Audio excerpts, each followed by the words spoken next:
Alang sa pinakaunang detalye sa atong mabalitang lokal, nagpadayon ang sa pagpasiugda sa pagpaayo sa operasyon ug pagpahiuli sa pagsalig sa mga konsumidor ang Metropolitan Cebu Water District or MCWD.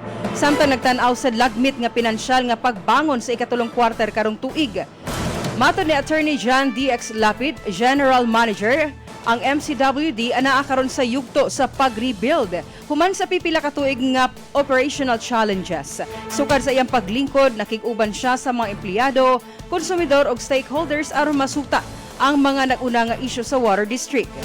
Bisan pa sa dugay nga proseso sa reforma, nagpatuman na ang MCWD og dali nga mga lakang aron mapaayo ang water distribution ug customer experience nga kritikal sa pagbalik sa kumpiyansa sa publiko.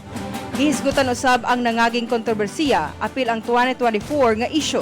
Apan gipunting sa pamunuan nga mas angay iprioridad ang pagpauswag ug pagpaayo sa kasamtangang operasyon.